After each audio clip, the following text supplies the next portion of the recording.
Okay, well, my son has helped me put the transmission up on the workbench, so now I can start cleaning things up and working on the interior and figure out what parts I need.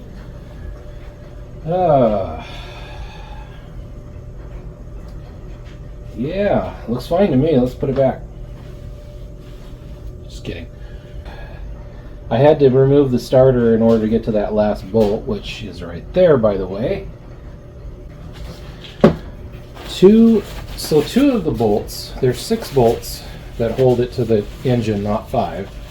2 of the bolts go through the engine into the bell housing, these 2.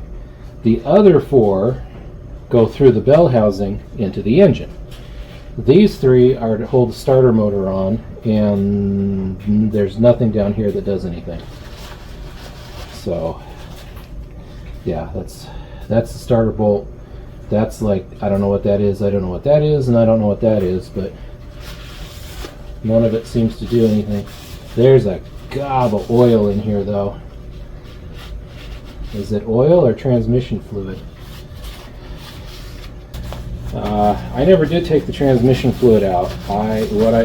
My thinking was this is relatively clean, new transmission fluid, at least it should be.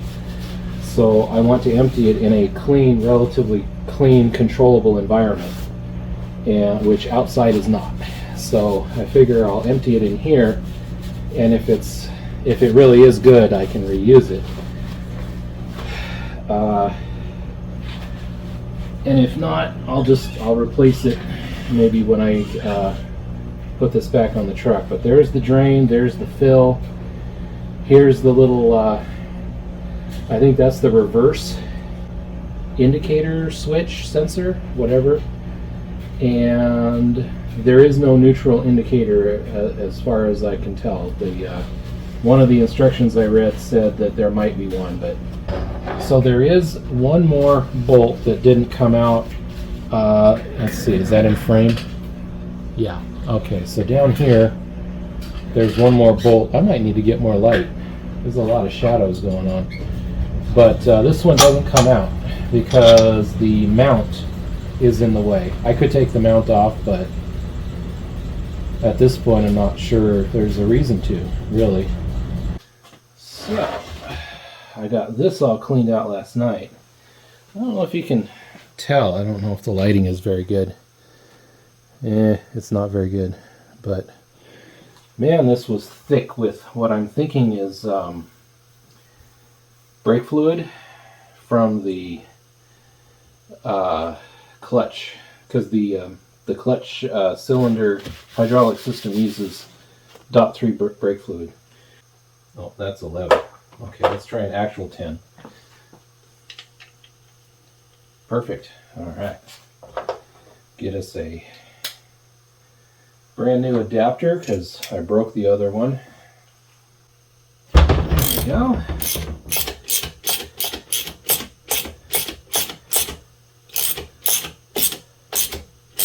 Ooh, it's stiff. Somebody used some thread locker on it. Oh. It was easier when it was tight. Oops. Jeez. Okay. Well, there's... Yeah, looks like someone used just a little dab of thread locker. There we go.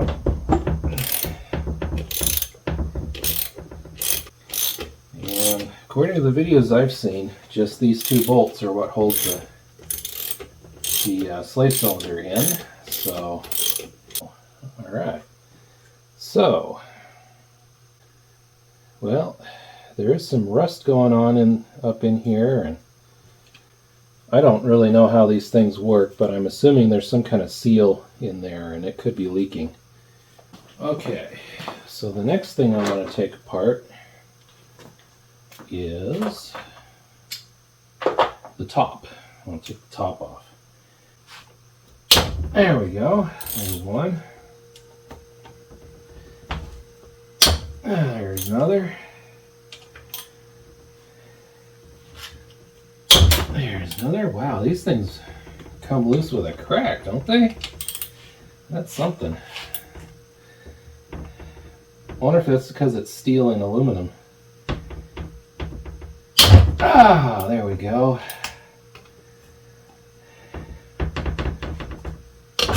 Oop. Backwards, so nice.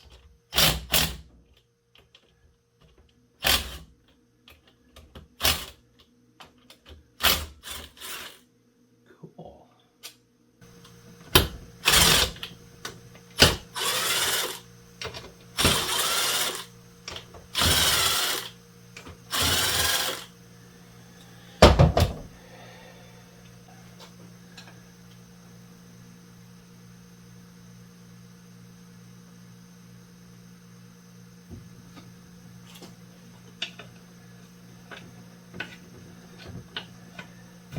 There we go.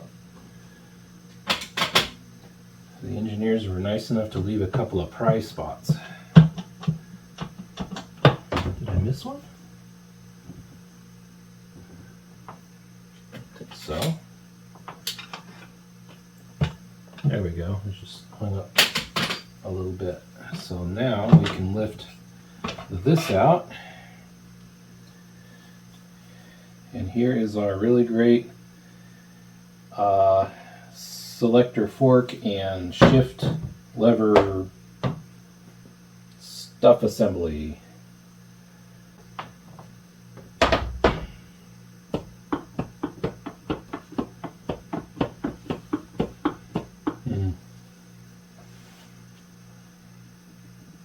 Yeah, there's a little front and back motion to the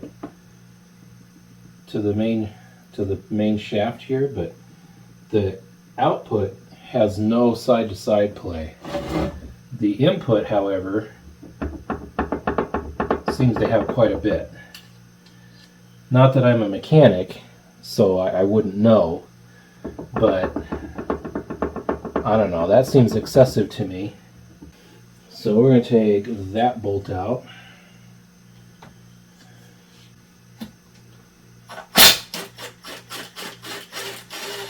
Cool. Oh, he's got sealant on here. That makes sense because he goes right through into the thing. So of course there should be sealant. So we'll put some kind of sealant on this before we put it back. Okay, I believe it's time to take this back section off. Let's see how hard these are to get off.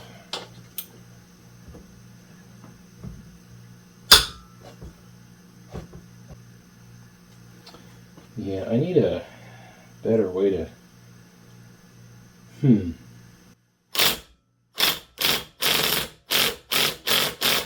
Nope.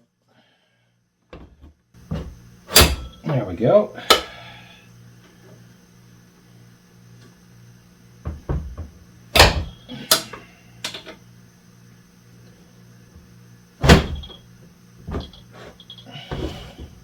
Come on. Stay on your block of wood.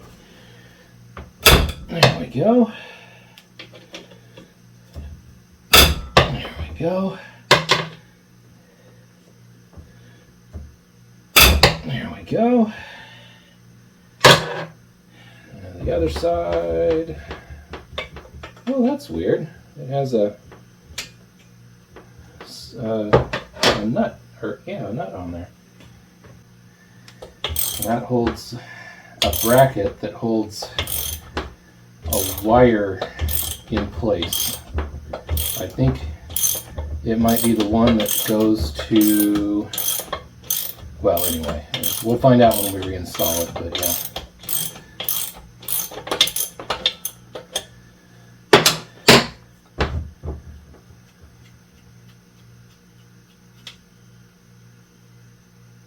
Alright. Bracket. Oh, let's see. So the bracket is on, for future reference, when I reinstall, the bracket is on this way, right? And so it's pointing down towards there. It's got the big square flat piece going overlapping the top of the transmission and a little tab going down the side. There we go. There we go. And maybe we can just lean it over here to get the other.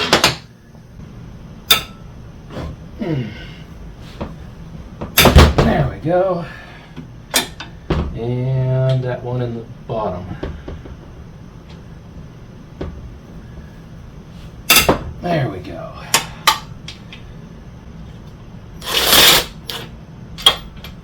Oh, how weird. Special bolt. Yeah. So that goes on, let's see, that's the passenger side top. It's the one that has the bracket. So that's definitely different.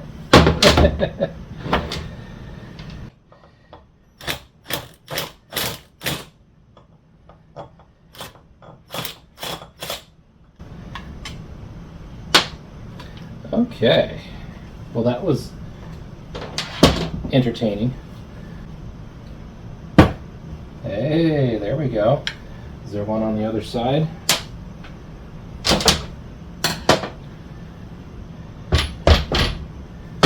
Oh, there it is, right there. All right.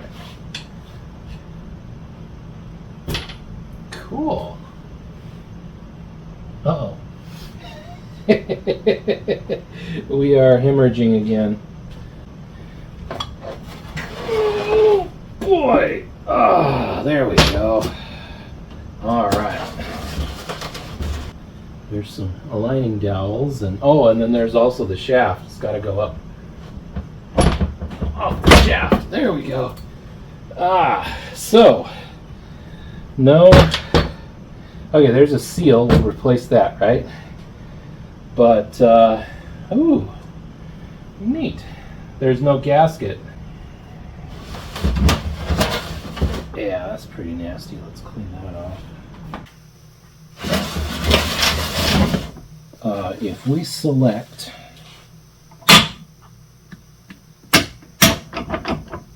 two gears at the same time, it locks the transmission. So, neat, huh? Picked that up from the internet. So now, we need to unbend that little tab so we can unscrew the nut here.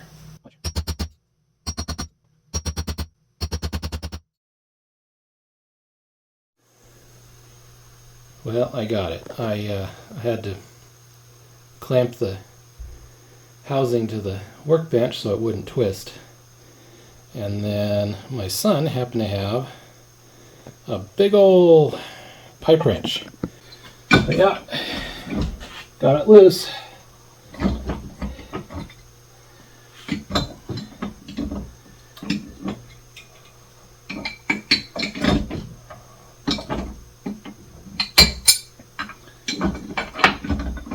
Not the ideal tool, but you know, you use what you got, right?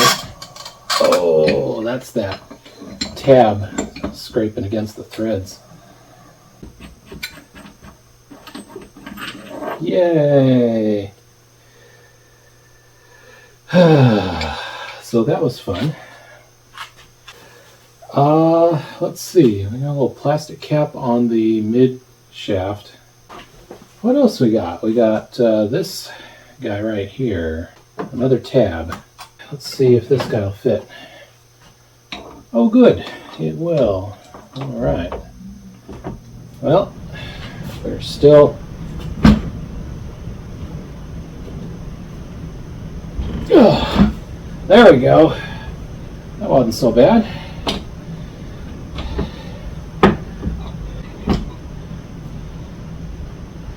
There we are. Okay, they said this one would come right out. Oh, and there's a spacer. Okay, I think we need to take idler gear off. It doesn't have little holes, it just has a couple little notches, so.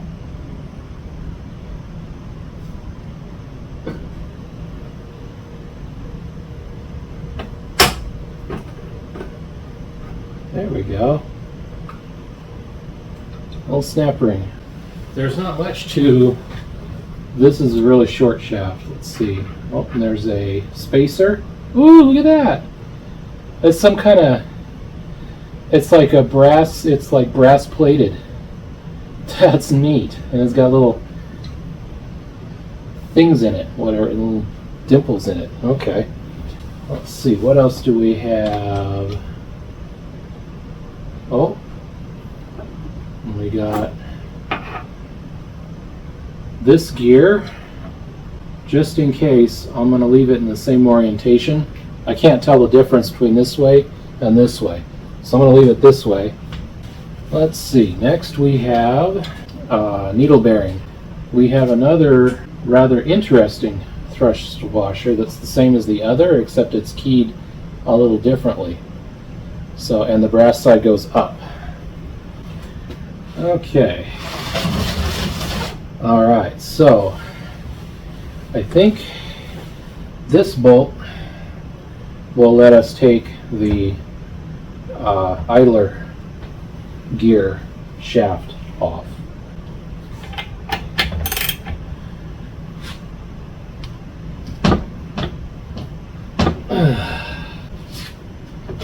Whoop. There we go.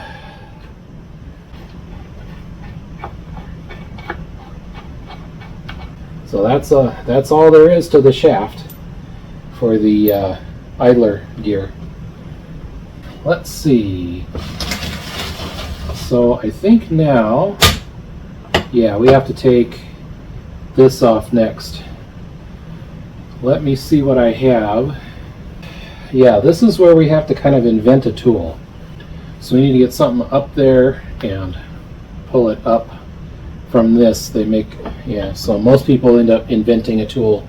Let's see what I got. All right, well, here's my first attempt. A while back, I cut the middle out of a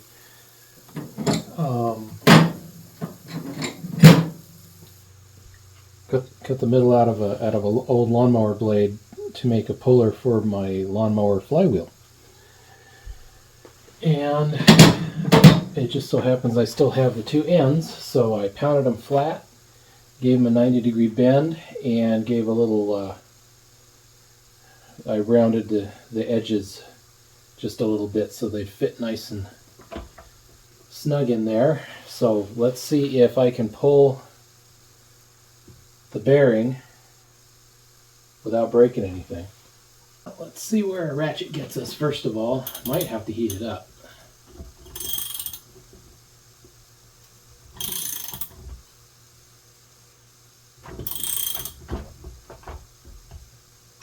Oh, maybe not. All right. Uh-oh. That one's not as good a sound.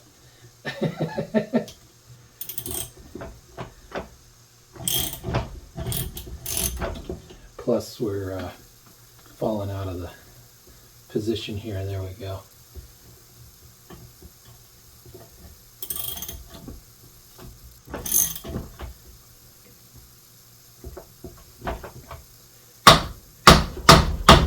Oh, good.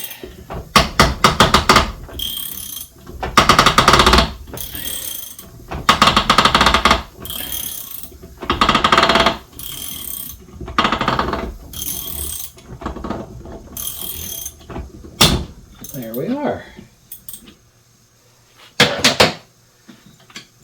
Well, I'll be. It worked the first time. Cool. Basically, it's just extensions of the of a store-bought puller. So this is the section of lawnmower blade. So I flattened the end because you know they've got those little winglings that stick up, right? And so I flattened those and then gave it a 90-degree bend ish, and then I put a kind of a groove or a round. I ground a round part so it would sit along. I had to, but yeah, that allowed them to get more surface area, and I heated it up real hot to make the bends and stuff. And then I cut a notch for this guy to hook into, and that does the pulling of the extension, and to hold it in place I just drilled a hole and put a little nut and bolt in. That's all it was. I used a Dremel and a file to make the notch. It was good enough. So hopefully this will just lift off, and it does. Nice. What was that?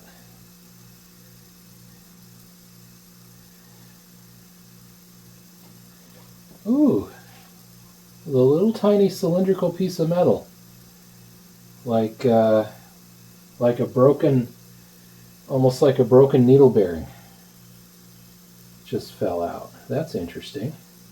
So under that, still looking at the main shaft, there is a big spacer.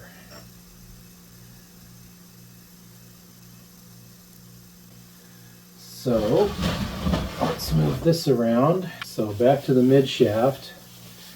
There's the linkage here is in the way of getting the rest of that last piece or so out. So we'll move to the mid shaft, and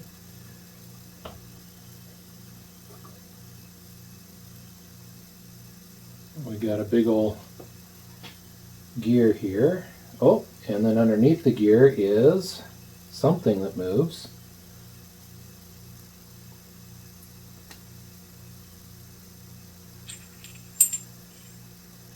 Okay. Let's put that back on real quick. So this is oriented this way. Then we go back, let's go back to this guy. So there's some lubrication notches on the top, but not the bottom. Now we've got 2 needle bearing cages. Let's see, next is, well, it's a brass ring with some teeth on it. Well, 2 halves of a retaining ring. So those come out. There is a bolt here holding this selector arm. I wonder if it would be better to take that off from the inside. Can that happen?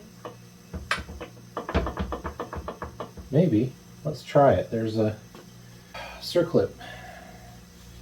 So we need pliers that open again. Oh, I think they do.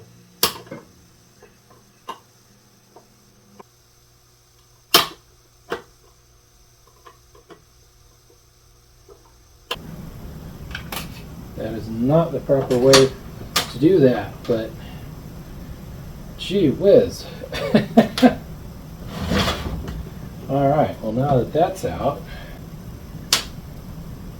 I wonder if this has to do with, like, oh, there's a washer. Let's not lose that. I wonder if this is, like, adjustable to how far forward and backward this linkage goes. Maybe that's what that's for. I don't know. Okay, well that comes out, and that comes out. So,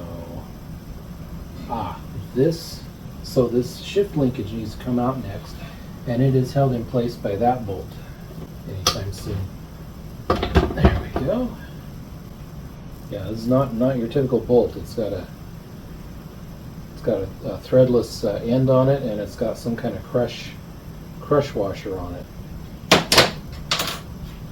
Now we should be able to lift the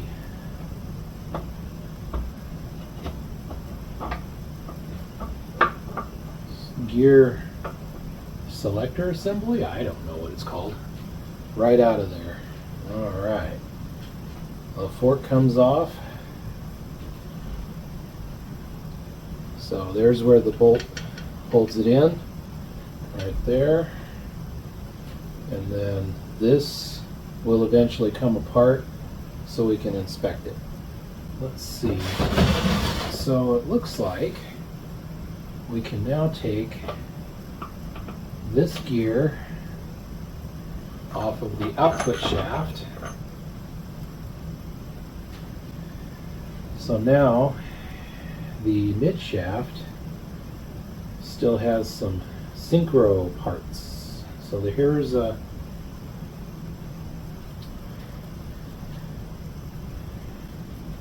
can this whole thing lift up? There's a big old chunk of stuff here. I don't know if this is all one piece or not. What else we got? We have, oh, we have two half needle bearing cages here. That's kind of neat. Is that it? No, there's a big old spacer or something here. So there is a figure 8 plate here now with an arrow pointing, well, basically up. If you're, since this is the top of the transmission, it's pointing up.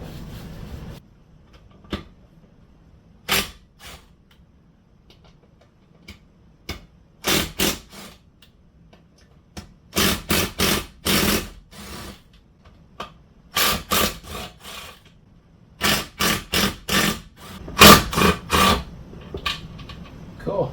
Those are all identical bolts. That lifts right up and out of there. Well, I went back and reviewed other people's videos on this stuff, and I forgot that there's a ball bearing in there. So do you see it down there? Little shiny guy. I knew there was a ball bearing, but then I forgot. So let's hang on, let's get, okay. Let's see if we can pull that out with a magnet. I think I got it. There we are. Yeah, so I'm out of room on this table, basically. But the good news is, reviewing the footage, pretty much we don't have, let's see, we don't have much to take off of the transmission now. We got some stuff in the front, and then the three shafts should come out. The input, the output, and the counter shaft. So there are 6 bolts to take out of there. I bet you they're 12 millimeters. So let's try it.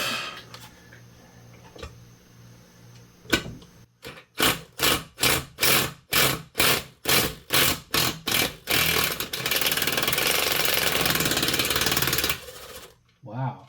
Oh. Red Loctite. Okay. Nice. I'm going to put my mufflers on. That's loud.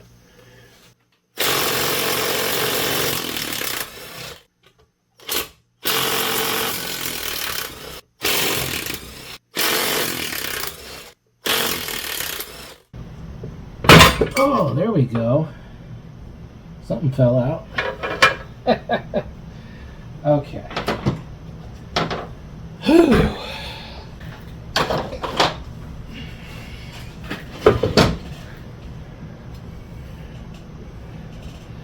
So this fellow has the seal. There's a metal thing. Looks like it fit in there. Okay. There's a rubber seal right here. There's another rubber seal. There's some kind of spacer in here.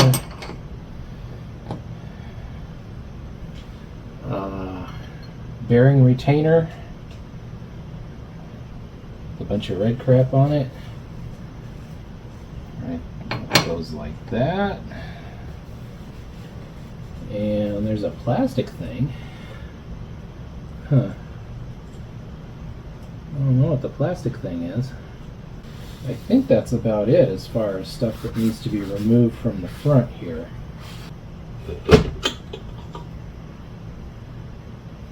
The countershaft bearing just came out the back. Okay, does that mean that the front bearing will come out if I push on it?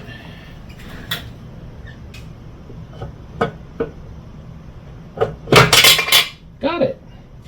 Look at that! Yeah, I could just barely get in there with the screwdriver and give it a little shove. So I think the biggest resistance was just the weight of all the parts pushing on each other. So we want that as far out as it'll go. That's as far out as it'll go. Huh. I thought it would go farther. Oh well. So now the idea is we should be able to pull the input shaft off of the output shaft. Go this way. Oh, wow. I didn't know you could pull the counter shaft out the front. Interesting. And there's a needle bearing that goes underneath that. Well, now if we can't get it out, there we go. Look at that, folks. Check that out. Now, if a dummy like me can do this, anybody can do this. Cool. And then we just have the counter shaft.